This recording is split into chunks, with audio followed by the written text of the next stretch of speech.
Gram Karanpura जिला डिंडोरी की शानदार प्रस्तुति। Subscribe Gondiyan channel.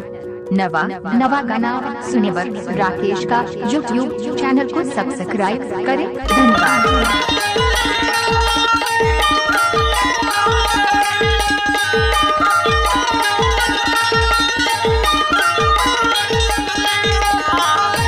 DJ Ajay Masram जी, जल्दा मुलिया वाले।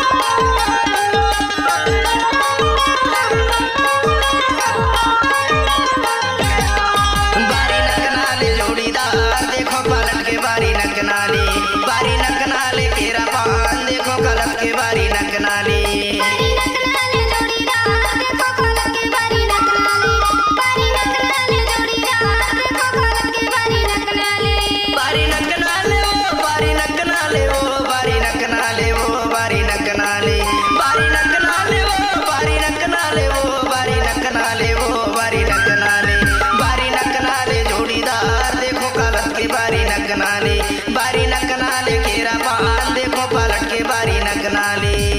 एक माँ जिस बेटे को 20 साल में जेंटल बनाती है, एक लड़की उसे 20 मिनट में मेंटल बनाती है।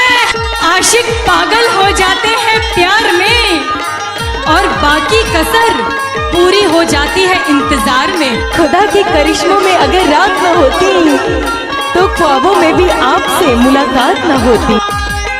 मुड़े के फुंदरा तो हिला सो है वो, मुड़े के फुंदरा तो हिला सो है वो, झुल झुल के रेगाई मने ला मोहे वो बारी नकनाली।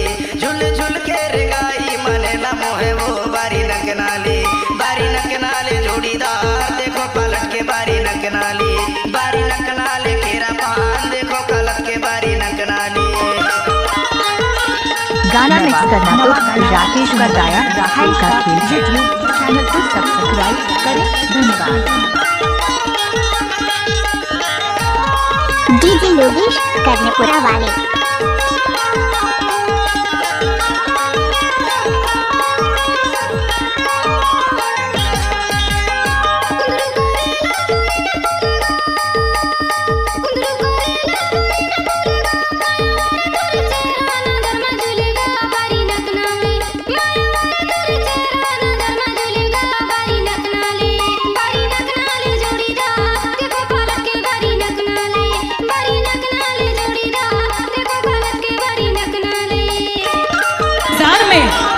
मगर ये लड़कियां नहीं समझती, पानी पूरी खाती फिरती है बाजार में।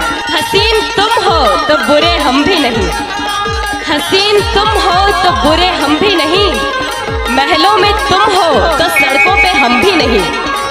प्यार करके कहता है शादीशुदा हूँ, प्यार करके कहता है शादी। माया के मोहनी खवाए बोलावो, माया के मोहनी खवाए बोलावो, तोला देखे बारे बाई कल्पा थे चोलावो बारी नकनाली।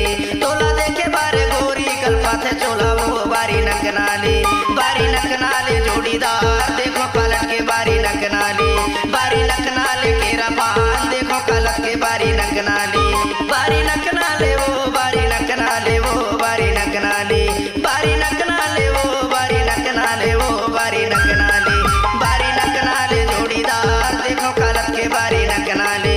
बारी नकनाली जोड़ीदार देखो कलक के बारी नकनाली। बारी नकनाली केरा पान देखो कलक के बारी नकनाली।